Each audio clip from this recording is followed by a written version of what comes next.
자, 이제 115쪽의 가로 3번을 보시면 감가수정이 나옵니다. 근데 이미 제가 앞에서도 말씀드렸지만 각 방법의 의미라든지 또는 용어의 뜻은 감평규칙에 규정해 놓은 일종의 법규입니다. 그래서 거기 보면 감가수정도 어떤 말 나와요?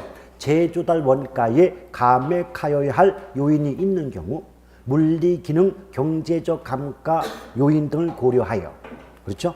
그에 해당하는 금액을 재조달 원가에서 공제함으로써 대상 물건의 가액을 적정화하는 작업이다. 이런 식의 말이 나오지 않습니까? 제가 하는 말이 아니라니까요. 전부 법의 규정이기 때문에. 근데 그렇다고 여러분들이 뭐 강의하실 것도 아니고 달달달 외우실 필요까지는 없고요. 이제 문장이 나왔을 때 이게 옳은지 그른지 판단할 정도로만 계속 반복해 읽어주시면 되겠습니다.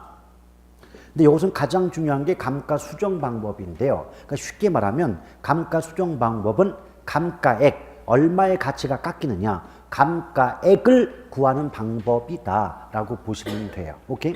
그런데 원래 이제 감가 수정 방법은 이론적인 감가액을 구하는 방법과 실제적인 감가액을 구하는 방법이 구분이 돼요. 근데 요건 기초서다 보니까 이론적인 감가액을 구하는 방법만 지금 나와 있는 겁니다. 이걸 내용연수법이라고 해가지고 정액법, 정률법, 상환기금법 이 세 가지가 있을 텐데요. 있어요? 네, 그래서 이게 동그라미 1번이고 뒷장에는 이제 동그라미 2번 관찰감가법이 또 나오는군요. 근데 관찰감가법은 실제적인 감가액을 구하는 방법이다라고 보시면 돼요. 그러니까 일단 체계만 먼저 잡으시면 이거죠. 자, 감가수정 방법은 이론적인 감가액을 구하는 방법과 실제적인 감가액을 구하는 방법이 구분되는데 이론적인 감가액을 구하는 방법이 바로 내용연수법이고 이 속에 정액법, 정률법, 그리고 상환기금법 이렇게 세 가지 방법이 포함이 된다는 거고요. 그 다음에 실제 감가액 구하는 방법 속에 뭐 관찰감가법, 지금 이제 기초소니까 아직 말이 없는데요. 뭐 분해법이라든지 또 임대료 손실환원법, 뭐 시장추출법 이런 것들은 실제적인 감가액을 구하는 방법들이에요. 근데 어차피 기초서이다 보니까 이렇게 네 가지 정도로만 남아 있는 거죠. 근데 이때 간단한 게 관찰감가법이기 때문에 얘 먼저 가볍게 말씀드리고 요 6액상으로 넘어가 볼게요.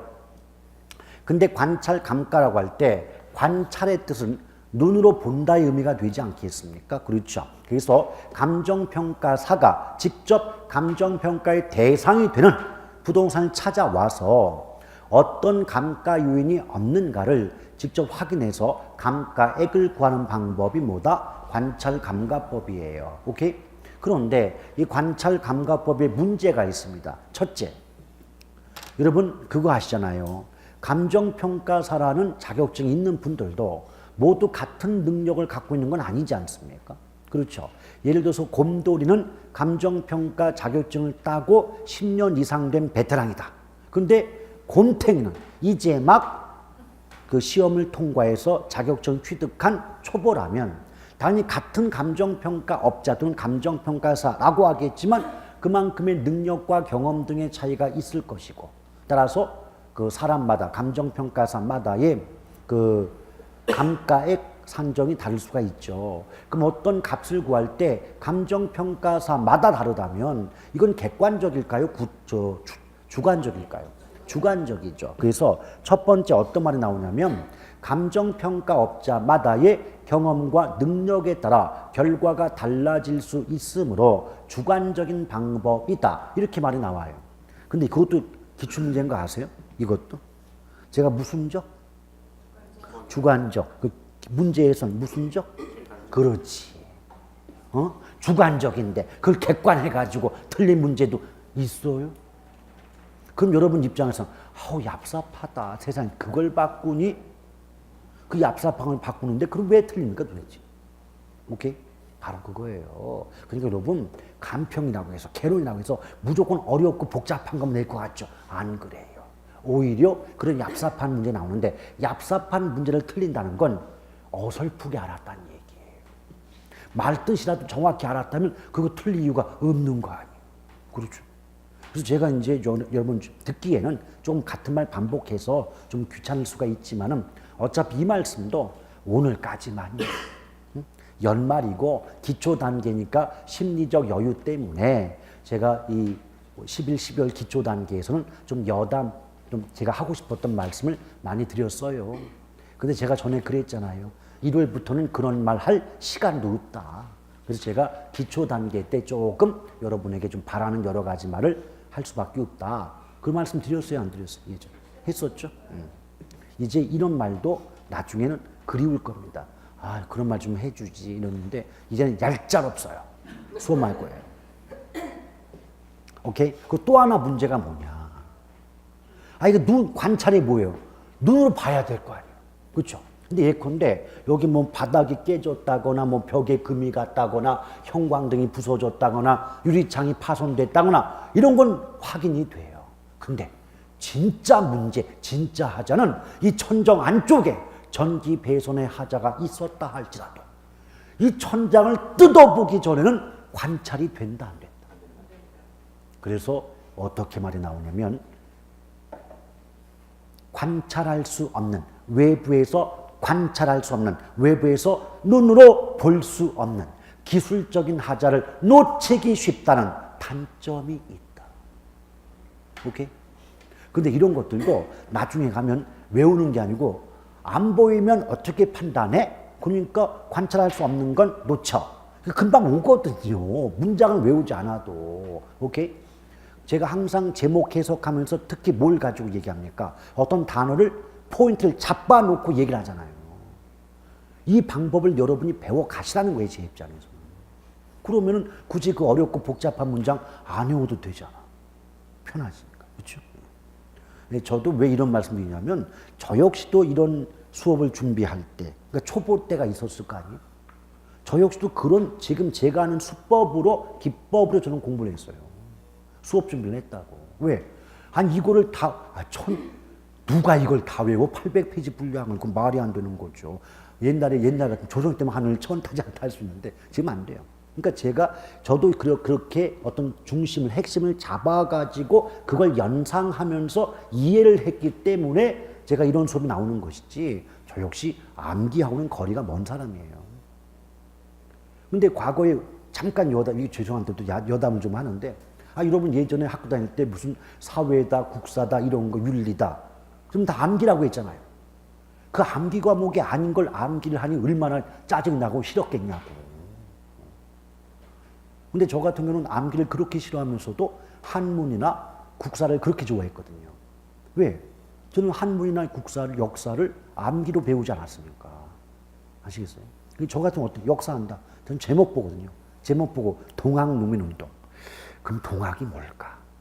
이런 것부터 시작해가지고 어떤 내용이 나올 수밖에 없을까? 이걸 저는 연상하면서 역사를 이렇게 좀 책을 보니까 재미가 있어요. 근데 여러분들은 우리 때 국사 다 뭐 배웠어요? 그 몇 년도에 누가 죽었다. 몇 년도에 무슨 일이 있었다. 그렇게 배운 거 아니냐고. 그런 역사가 얼마나 짜증이 나고 싫겠습니까? 그래. 그게 역사가 아닌데. 그렇죠. 자, 어쨌든 그런 일이 있었어요. 그러니까 여러분들 암기하려다 보면 짜증나요. 되도록이면 연상 좀 해보고 어떤 말일까? 좀 재밌는 이런 수법으로 공부를 하시길 바랍니다. 자, 그럼 이제 관찰 감가는 끝났어요. 근데 위에 보면 정액, 정률, 상환기금 나오죠. 요것도 여러분 제목 잘 봐요. 자, 정액이죠. 그럼 이 정이란 말은 일정하다의 뜻이에요. 근데 일정하다는 건 어떤 값이 동일하다, 같다 이런 얘기 아닙니까? 근데 액이라고 하는 건 매년 감가액을 얘기하는 거예요. 그럼 매년이란 말은 해마다, 감가란 말은 가치가 깎인다는 얘기가 되는 거 아닙니까? 그렇죠. 그래서 정액법이란 것은 해마다 같은 금액의 감가가 이루어진다는 것을 전제로 해서 감가 수정하는 방법을 뭐라고 한다? 정액법이에요. 좀 예쁘게 포장하면 매년 감가액이 일정함을 전제로 감가 수정하는 방법이 바로 뭐다? 정액법이에요. 근데 여러분 매년 감가액이 일정하잖아요. 그 말이 뭐냐? 자, 들어보세요. 여기 어떤 건물이 있어요. 근데 건물이 첫 해에 가치가 깎이는 금액이 100만 원이라면 정액법은 그 다음 해에도 100만 원, 세 번째 해에도 100만 원. 그 건물의 수명이 다 끝날 때까지도 건물의 수명이 다 끝난다는 말을 예쁘게 말하면 내용연수말 그래요. 왜? 내용연수라는 말 자체가 건물의 수명을 뜻해요. 그럼 내용연수말 그 말의 뜻은 그 건물의 수명이 다 끝날 때까지 매년의 감가액은 같다 다르다. 같으니까 정액일 거 아니냐고. 그럼 여러분 정액법을 이용해서 감가액을 구하는 사람 입장에서는 처음에 100이면 마지막까지 100이니 계산이 쉽다 어렵다? 쉽다는 거예요 이게. 아시겠죠? 그럼 이런 말 가능해요? 매년 감가액이 일정하므로 균등상각법이라고도 한다. 말 되잖아요. 오케이? 근데 지금은 기초 단계니까 제가 제목만 해석하겠다는 얘기. understand? 나중에 기본 수업 들어가도 살 붙일 거 몇 개 없어요. 왜 그런 줄 알아요? 간평삼방식은 그놈의 공식과 공식 이용한 계산이 힘들어서 열받아 죽는 겁니다. 근데 만약에 공식이 없다라고 전제한다면, 이론만 얘기한다면 몇 개 없어요. 오케이? 그래서 저는 항상 개론 간평을 얘기할 때 여러분들이 계산이 어렵고 두렵다면 날려라. 근데 계산을 날리는 순간 이론은 몇 개 없다. 아시겠어요? 왜? 예전처럼 깊숙한 걸 물어보는 게 아니니까. 그리고 막말로요. 제가 말씀드린 것 말고 더 깊숙하게 나왔다. 사실 맞추지도 못합니다. 아시겠어요? 왜? 아니 간평을 마음 잡고 내잖아요. 맞춘 사람 거의 없다니까요. 그걸 왜 하는데 도대체 그 어려운 걸. 쉬운 것만 하세요. 그래도 맞춰요. 됐죠? 자, 그럼 정액법은 이거예요. 그럼 정률이 뭐냐는 거예요. 정률. 정. 역시 일정하죠. 근데 이건 액이 아니라 율이. 그 말은 뭐다? 매년 감가요. 그러니까 뭐다? 해마다 가치가 깎이는 비율이 일정함을 전제로 감가 수정하는 방법이 뭐다? 정율법이다. 그러니까 무슨 말이냐면 첫 해에 10%의 값어치가 깎인다고 보면 두 번째 해도 10%, 세 번째 해도 10% 같은 율로 가치가 깎이는 방법을 우리가 정율법이다 그래요. 근데 여러분 우리가요 수학을 그토록 싫어하고 혐오했지만 이건 알잖아요. 율이 같다고 해서 액이 같지는 않다는 거. 퍼센트가 같다고 해서 금액이 같은 건 아니라는 거. 그건 알잖아요. 오케이? 진짜 아시는 겁니까? 왠지 그 느낌이 좋고. 그렇죠? 예컨대 이런 거잖아요. 자, 10억에 10%, 1억에 10%. 퍼센트는 같지만 10억에 10%는 1억이요. 1억에 10%는 1000만 원 아닙니까? 그럼 율이 같을지라도 액이 같은 건 아닌 거 이해되시죠? 그럼 이거 아니요. 정률법은 해마다 가치가 깎이는 비율은 일정 같지만 해마다 가치가 깎이는 금액인 매년 감가액은 일정하다, 일정하지 않다.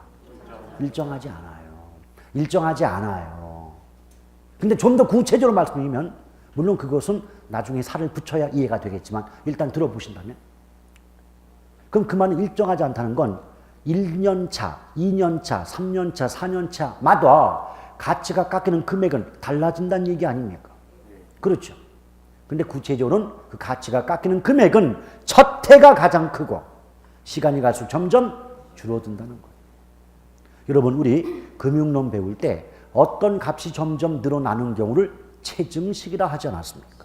그럼 반대로 어떤 값이 점점 줄어든다면 체감식이 되는 거 아닙니까? 그래요 안 그래요? 그러면 제가 분명히 지금은 추상적이에요. 제가 이제 그래표 같은 걸 안 썼기 때문에 지금 확 와닿지는 않는데 일단 정율법은 조금 전에 보신 것처럼 율이 같다고 해서 액이 같은 건 아니다. 그러니 해마다 가치가 깎이는 금액이 그때그때 같다 다르다. 다르다. 근데 구체적으로는 첫 해의 감가액이 가장 크고 시간 갈수록 점점 줄어드니까 체감 삼각법이라고 할 수 있냐고요. 아시겠어요? 체감 삼각 값이 점점 줄어들잖아요. 근데 여러분 최소한 말이에요. 조금 아까 정액법은 첫 해에 100만 원 깎이면 수명 다 끝날 때까지도 매년 100만 원씩 깎였죠. 근데 정율법은 예컨대 첫 해 100만 원 깎였다. 두 번째는 뭐 90만 원 깎인다. 세 번째는 뭐 80만 원 깎인다. 그럼 해마다 깎이는 금액 자체가 달라지는 거 맞죠? 아니 그럼 정액법과 정율법을 비교할 때 어느 쪽 방법이 감가액을 구하는 과정 자체는 쉬울까요? 정액이잖아요. 왜냐하면 최소한 정액법은 해마다 가치가 깎이는 금액이 같은데 정율법은 해마다 가치가 깎이는 금액이 그때그때 달라지니까 계산 자체는 정액이 정율법보다 간편하다, 쉽다라고 말할 수 있겠죠. 그래서 우리 원가 방식상 계산 문제는 30년 동안 정액법만 물어봤어. 오케이? 30년 동안 정액법만 물어봤고 이번 작년 시험에도 정액법을 물어봤고 그런데도 30년 내내 틀리고 있어요. 그건 제가 그랬잖아요. 계산 능력이 부족한 게 아니라 싫어서 안 한 거라고. 오케이? 근데 저는 역으로 이런 생각합니다. 아니 나오는 게 그거 하나밖에 안 나오는데 그거 한 번 좀 해보지 세상에. 왜 끝까지 안 합니까? 그래? 왜냐면 그거 하나로 어떻게 지금 대충 해봤는데 그게 운 좋게 맞으면 내가 떨어지게 붙을 수도 있는 거 아니에요. 그 절박함이 없어요. 그래. 진짜 절박하잖아요. 지푸라기 하나도 잡으려고 하는 게 사람 아니에요. 그럼 절박하게 공부하셔야지. 아시겠죠? 요거는 나중에 이게 우리 한번 계산 문제 한번 풀 때가 있어요. 같이 한번 해보면요. 어떤 느낌인지 알아? 이거 해볼만 한데 이런 느낌이 든다니까 진짜로. 어렵지 않습니다. 예. 그게 정율법이었어요. 그 다음에 이제 상환기금법인데요. 상환기금법은 얘는 내용이 어려워. 내용이 어렵기 때문에 그냥 이거 한 가지만 기억하세요. 본 수업은 나중에 할 테니까. 예컨대 문장 속에서요. 감가액에 대한, 그러니까 가치가 깎이는 감가액에 대한 복리의 이자 발생을 전제로 한다. 이런 식의 말 나오잖아요. 읽기 중단. 걔는 상환기금법 하나뿐이 없어요.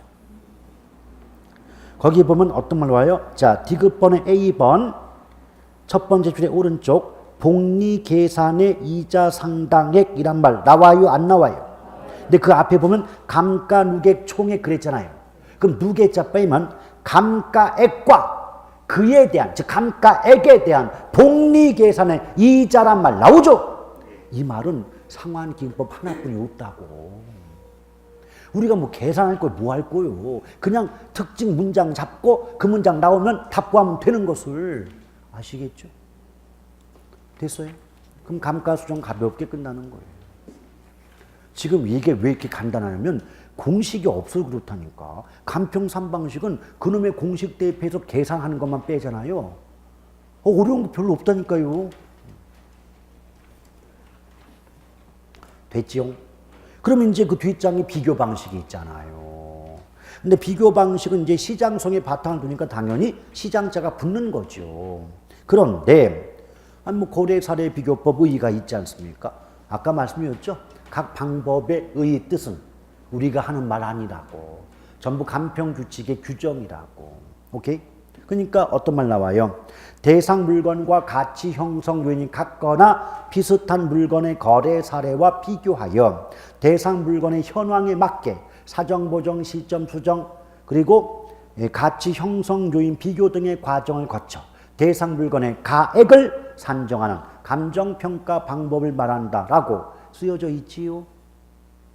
그런데 말이 너무 많아. 그 속에 보니까 어떤 말이 나오느냐, 이거 된장 저기 무슨 사정보정 시점 수정 별말 다 나오잖아요.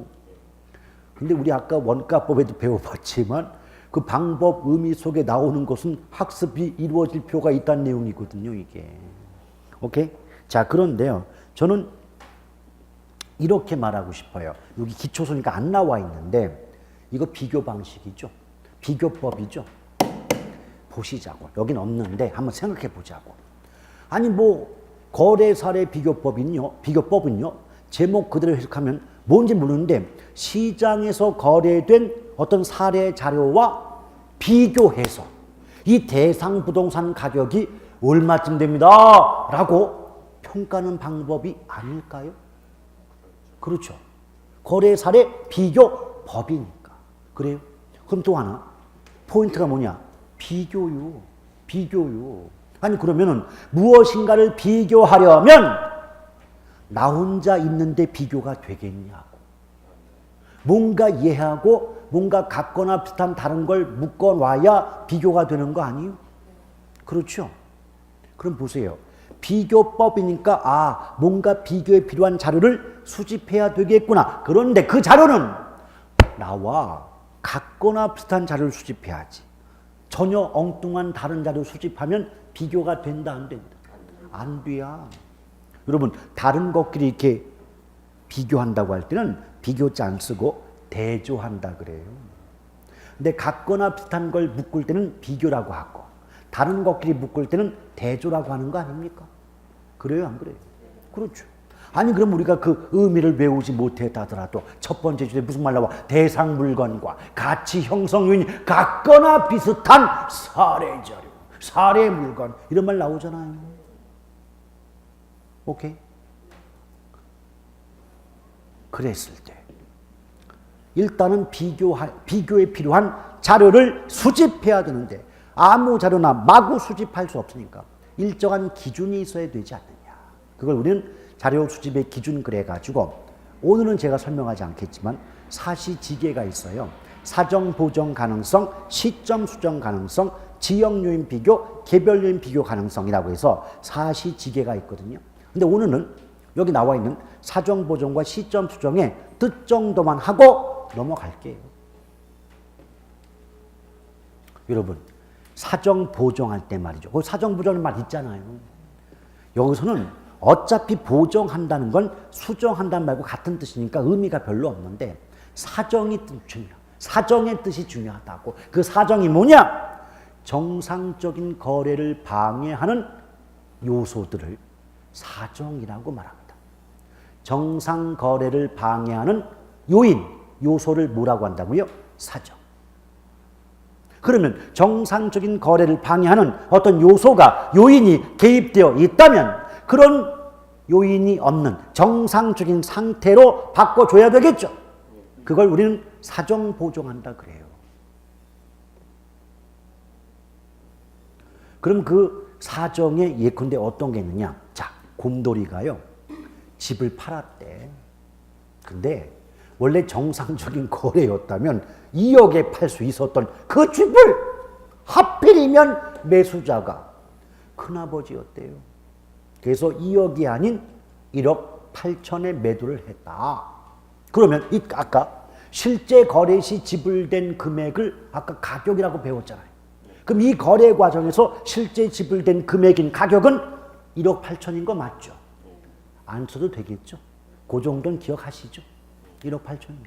그런데 만약에 이 주택의 거래가 큰아버지라는 가까운 친인척 간의 거래가 아니었다면 그 주택 2억 받을 수 있는 거 아니에요?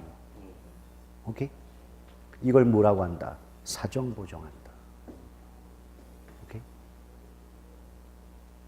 그래서 뭐 가까운 친인척 간의 거래라든지 지인, 친구와의 거래라든지 정부와의 거래 등은 정상적인 거래를 방해하는 사정에 해당이 되지 않냐 말이죠.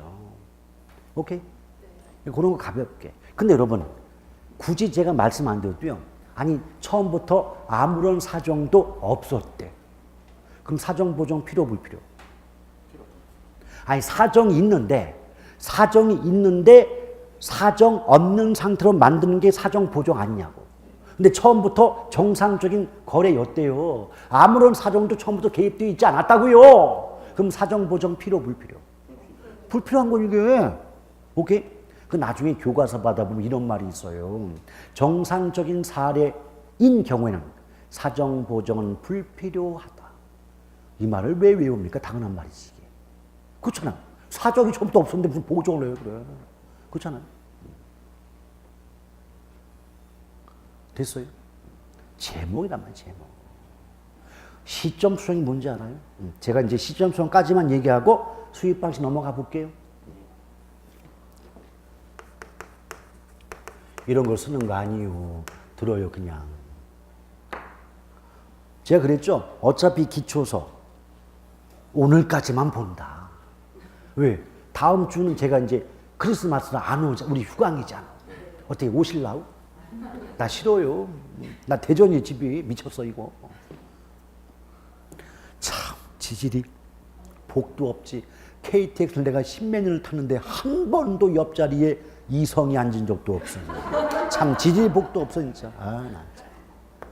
오, 팔자가 왜 그러지? 자, 근데 시점 수정이 뭐냐? 근데 뭔가 바꾼다는 얘기 아니겠어요? 그렇죠?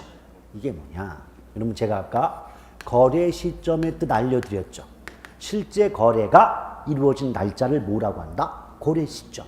그러면 감정평가의 기준이 되는 날짜는 기준 시점이라고 하는 거예요. 오케이? 그런데 여기 이제 A라는 건물 부동산이 있었다. 근데 부동산이 2016년 1월 12월 25일, 12월 달이니까 잡자 이거예요. 크리스마스 때 거래를 했다네. 이 양반도 대단한 분들이에요. 자, 이날 이게 이 값의 거래가 됐다. 그러면 요 2016년 12월 25일은 실제로 이 A 건물의 거래가 이루어진 날짜니까 이 자체가 거래 시점인 거 맞죠? 근데 그 거래 시점에서 실제 지불된 금액인 가격은 2억인 거 맞죠? 그럼 이때 2억은 거래 시점의 사례 부동산 가격이래요. 오케이? 잠깐 끊고. 이게 2017년 12월 25일이 이 부동산의 감정평가에 기준되는 날짜래. 그런데 이게 2억 가던 게 이 시점에선 이렇게 간다네. 오케이? 이걸 우리말로 하면 요걸 보면 돼요. 요거 한번 비교해 봐봐요. 거래 시점과 기준 시점의 차이가 어떻게 돼요? 1년이죠. 이거 우리말로 하면 또리 엄마, 글쎄 이 건물 1년 전 2억 가던 게 글쎄 벌써 3억 가더라네? 라고 하는 거예요. 그러면 아니 이 건물 자체가 물론 1년 전엔 2억이 갔지만 기준점 현재 3억 가고 있잖아요. 그럼 이 부동산 가격을 1년 전 가격인 2억으로 계속 내버려 둬야 됩니까? 기준점 현재 가격인 3억으로 바꿔줘야 됩니까? 바꿔줘야 되는 거 아니에요? 값이 바뀌었는데 바꿔줘야 될 거 아니냐고? 그게 시점 수정이에요. 그래서 시점 수정이란 거래 시점의 가격을 기준 시점의 가격으로 수정하는 작업이다. 이런다고. 그런데 잠깐. 근데 쓰지 말라고 이렇게 자꾸. 써야겠어. 삐졌어. 자, 그런데 이런 경우 있잖아요. 이놈이 1년 전에도 2억 갔는데 지금도 2억이라네. 가격 변화가 없죠. 바꿀 게 뭐 있어? 바꿀 게 없잖아요. 뭐냐? 원리가 뭐냐? 시점 수정이란 말은 전제가 가격 변동이 있어야 돼. 아니 1년 전에도 2억이고 1년 전 지금도 2억이면 아니 가격 변동이 없는데 뭘 수정할 게 뭐가 있겠어요? 그래요, 안 그래요? 그렇죠. 그럼 이런 말 가능해요? 거래 시점과 기준 시점이 상이하다 할지라도 다르다 할지라도 가격의 변동이 없는 경우에는 시점 수정은 불필요하다. 말 되지 않아요. 이걸 뜻도 모르고 외우면 나중에 다 까먹는다고. 근데 시점, 이게 1년 전 가격이나 지금 가격이나 변화가 없다면 수정, 바꿀 게 없겠구나. 당연한 말 아니냐고, 이게 도대체. 아시겠어요? 그러니까 그 말의 뜻이 뭐고, 이게 어떤 이유 때문에 나오는 말이냐, 이걸 알아듣잖아요. 외울 게 없다니까, 글쎄. 이거 당연히 틀린 말 나온다니까요. 아시겠어요? 이거 해볼만 하요. 이게 계산 때문에 힘든 거지. 그 계산 공식 빼고는 해볼만 하시다니까. 됐어요? 그럼 수익 방식 넘어가면 되는 거 아니요. 그래서 이제 수익 방식에서 가격, 즉 가액 구하는 방법이 수익환원법인 거 맞죠? 오케이? 근데 거기에 의미를 보니까 아유 복잡해. 우리가 쓰는 거 아니에요. 또 법의 명칭이. 그 뭐라 그럽니까? 자, 대상 부동산이 장래 산출할 것으로 기대되는 순수익이나 현금 흐름을 적정한 율인가요? 미래의 현금 흐름을 환원하거나 할인하여 대상 물건의 가액을 산정하는 감정평가 방법을 말한다라고 쓰여져 있죠. 어쩔 수 없어요. 달달 외울 수는 없다 할지라도 진짜 10번, 20번 반복해 보셔가지고 최소한 이거 이 문장 맞아? 이 문장 틀려? 그거 구분이 돼야 돼요. 왜? 말뜻해서 헤매게 되면 맞출 수 있는 방법이 없겠죠. 오케이? 그런데 거기 동그라미 2번 보면 수익환원법의 중요한 요소로 순수익, 환원이율, 수익환원 방법을 둘 수 있다 그랬죠. 그게 왜 그러냐? 잠깐 그 아래쪽에 공식이 하나 있을 겁니다.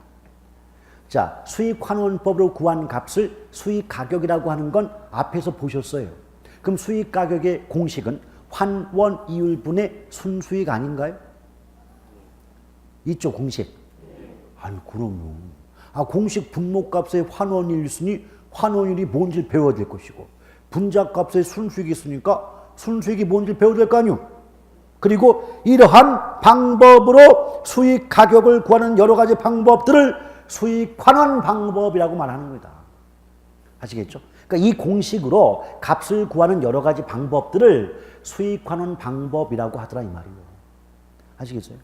그러니까 굳이 외울 게 아니라 분모의 환원이율, 분자의 순수익 이런 방법을 수익환원 방법 하니까 수익환원법의 3대 구성 요소 환원이율, 순수익, 수익환원 방법이라고 말이 나올 수밖에 더 있어요.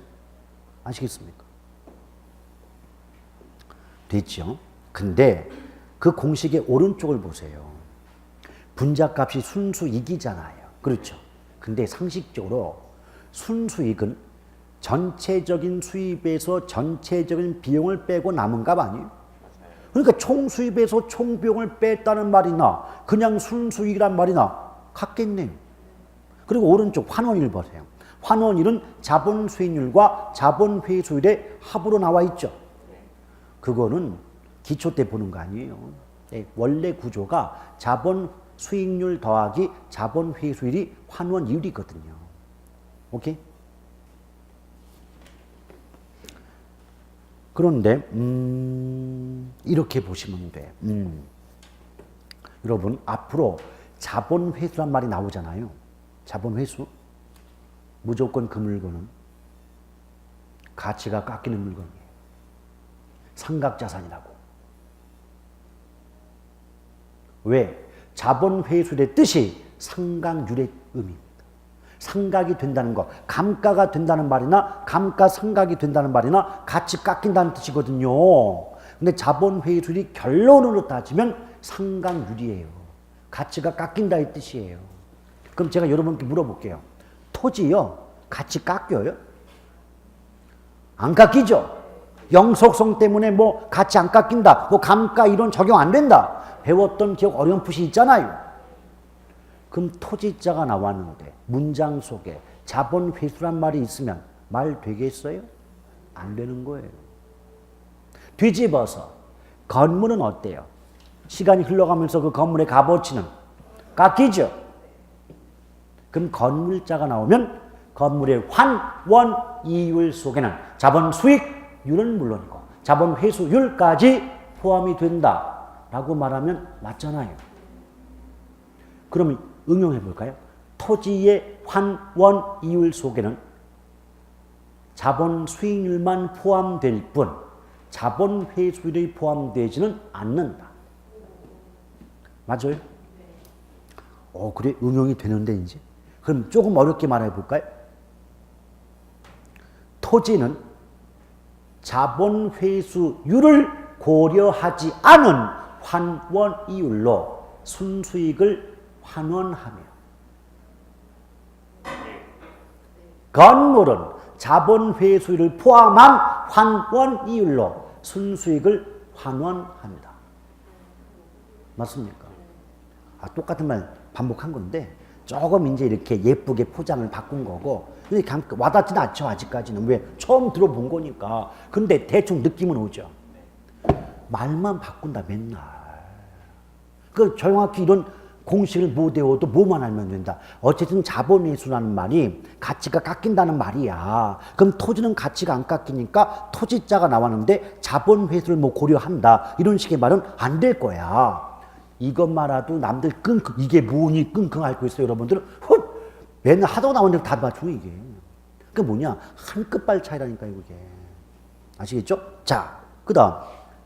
아니 순수익이 나왔어요.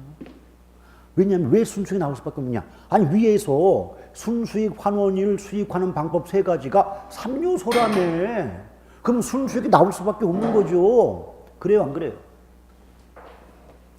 오케이? 그런데 위에서 공식에도 나와 있지만 순수익은 총수입에서 총비용을 공제한 값이다. 말할 수 있죠.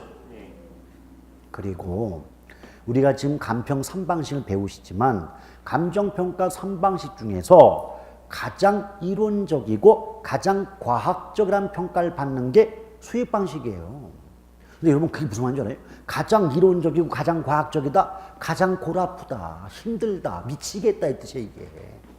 근데 여러분 가장 과학적인 방식이라면 그 위에 나오는 공식에 대입해 나오는 값이 즉 수익 가격의 값이 일정하게 나와야 돼요? 구할 때마다 다르게 나와야 돼요?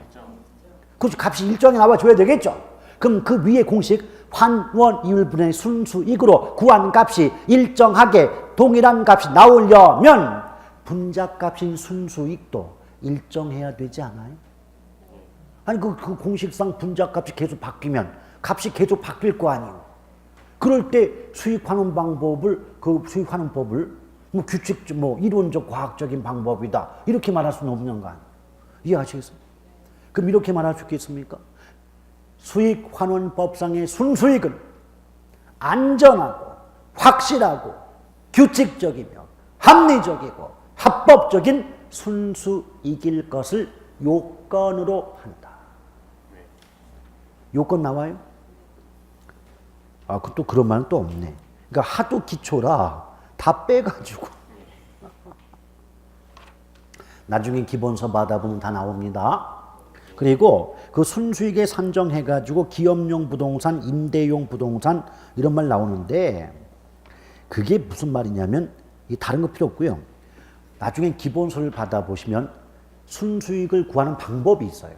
그 속에 이제 원래 방법 명칭 속에 직접법, 간접법, 잔여법이라는 게 있거든요. 지금 얘네들은 지금 맨 마지막에 잔여법 하나 있죠. 그러니까 직접법, 간접법은 다 뺐단 말이에요. 기초서니까. 근데 여러분 이 내용을 설명드리기 앞서서 요령 한 가지. 잔여라는 말.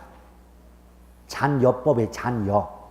잔여라는 말은 오직 수익 방식에만 나옵니다.